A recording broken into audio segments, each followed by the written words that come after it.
첫 번째 주제는 이란과 호르무즈 해협을 둘러싼 긴장이 다시 고조되면서 유가가 오르고 명품 주가 타격을 받았으며 유럽 채권 금리가 15년 만에 높은 수준으로 치솟는 등 금융시장 전반에 파장이 일고 있다는 소식입니다.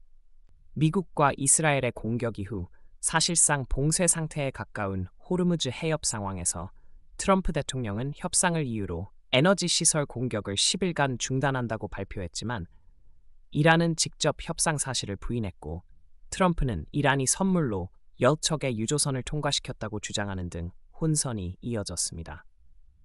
해협 통항은 여전히 불안정해 일부 선사들이 항로를 되돌리고 있으며 하루 유류 흐름의 약 20%가 차질을 빚는다는 보도가 나왔고 이 불확실성으로 국제 유가는 브렌트가 110대, WTI가 약 97달러 수준에서 급등하고 변동성이 커졌습니다. 그 여파로 독일, 프랑스 등 유럽 10년물 금리는 2011년 수준에 근접했고 명품 주가 중동 수요 위축 우려로 하락했으며 유가 상승은 인플레이션 상방 리스크를 키워 페드와 ECB의 정책 전망을 불확실하게 만들고 소비 심리와 실물 부문에도 부담을 주고 있습니다. 두 번째 주제는 샌프란시스코 연방지법 판사가 국방부의 엔트로픽 공급망 위험 지정 시도를 무기한으로 차단한 판결입니다. 판사 리타리는 해당 지정과 대통령 국방장관의 지시가 엔트로픽의 계약 수정과 공개적 비판에 대한 보복으로 보이고 표현의 자유와 적법 절차를 침해하며 자의적 불합리하다고 판단했습니다. 사안은 엔트로픽이 자사 AI 모델인 클로드에 대해 자율무기, 국내 감시에 쓰이지 않도록 하는 안전장치를 고수하자 펜타곤이 사용 중단과 거래 단절을 지시하면서 시작됐고 공급망 지정은 연방기관과 군 관련 기업들이 엔트로픽 제품을 쓰지 않았음을 증명하도록 압박하는 효과를 냈습니다.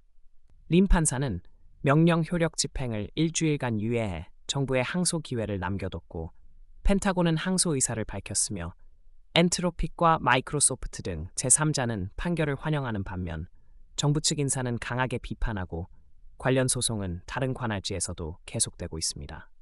세 번째 주제는 프레디 맥 보고로 미국의 30년 고정형 모기지 금리가 이번 주 평균 6.38%로 상승했고 15년 고정형은 5.75%로 이는 작년 9월 이후 최고 수준이라는 내용입니다. 금리 상승 배경에는 이란 관련 지정학적 긴장과 원유 가격 급등이 미 국채 수익률을 끌어올린 영향이 크며 10년물 수익률은 약 4.38%에서 움직였고 브렌트유와 WTI도 높은 수준에서 거래됐습니다.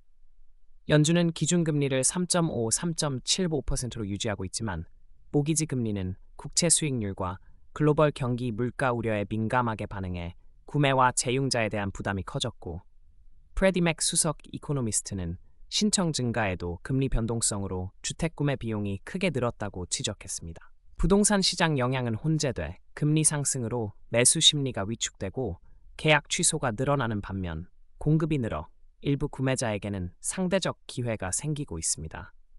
네 번째 주제는 주요 기업들의 인수, 제휴, 투자와 펀드 유동성 조치가 활발하게 이루어지고 있다는 소식입니다. 제약 헬스 분야에서는 노바티스가 캘리포니아 바이오텍 엑셀러질 최대 20억 달러, 업프론트 마일스톤에 인수하기로 합의해 항알레르기 포트폴리오를 보강하기로 했고 자동차 소프트웨어 분야에서는 폭스바겐과 리비안의 소프트웨어 합작이 겨울 시험의 첫 마일스톤을 달성해 리비안이 향후 자금 트렌치에 접근할 길을 열었습니다.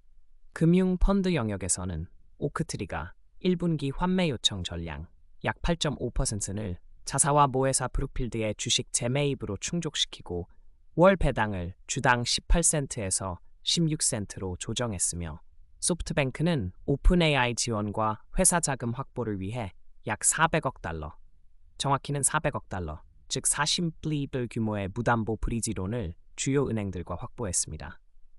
인프라 AI 투자에서는 메타가 텍사스 엘페소 데이터 센터 투자 계획을 기존 수십억에서 약 100억 달러로 대폭 상향해 2028년까지 1기가와트 용량을 목표로 하고 건설 연구직 고용과 청정전력 약속 등을 제시했으며 넷플릭스는 광고 스탠다드 프리미엄 등 전 등급 요금 인상을 발표했고 일부 항목 마스터카드 매각 검토, ICE의 폴리마켓 베팅 등은 보도상 상세 내용이 제한적이라는 점도 함께 보고됐습니다. 다섯 번째 주제는 사모 크레딧 부문의 균열과 아시아 사모펀드 모금이 10년 만에 최저 수준으로 떨어진 점이 시장에 스트레스를 주고 있다는 분석입니다. 지정학적 리스크로 인한 시장 불안과 금리 상승 속에서 고래버리지와 공격적 대출 관행이 부실, 디폴트 위험과 유동성 압력을 키웠고, 일부 운용사는 환매 제한을 통해 대응하는 반면 오크트리는 환매 요청을 전액 수용하는 방식으로 유동성 긴장을 해소했습니다. 시장 창자들은 사모 크레딧이 조정 국면에 접어들었다고 보면서도 우량 운용사 중심으로 대형 거래는 계속 이뤄지고 있고, 은행의 대형 거래 비중이 2023년 약 39%에서 2025년에는 50%를 넘기는 등 재진입 조짐도 있다고 평가합니다. 아시아 PE의 모금은 2025년 약 580억 달러, 약 58빌리언 달러로 10년 이상 최저를 기록했으나 상위 운용사들로의 자금 집중과 약 2,400억 달러, 약 240빌 규모의 드라이 파우더는 여전히 존재해 자금 배분의 양극화가 진행 중이라는 점이 특징입니다. 여섯 번째 주제는 FBI 국장 카시 파텔의 개인 이메일 계정이 이란 연계 해커 조직에 의해 해킹당했다고 주장되는 사건입니다. 스스로를 한달러 핵팀이라고 밝힌 해커들이 사진과 문서들을 온라인에 공개했다고 주장했고, 법무부 관계자는 파텔의 이메일이 침해된 것을 확인했으며 공개된 자료가 진품으로 보인다고 했습니다. 서방 연구자들은 한달러를 이란 정부 사이버 정보 부서가 쓰는 페르소나 중 하나로 보며 이 조직이 최근 미국 기업 스트라이커 해킹도 주장한 바 있고, 로이터는 공개 자료를 완전하게 독립 확인하지는 못했지만 해커가 주장한 개인 지메일 주소가 다크웹 침해 기록과 일치하고 공개 샘플에는 2010임, 2019년 사이에 이메일이 섞여 있는 것으로 관찰했습니다.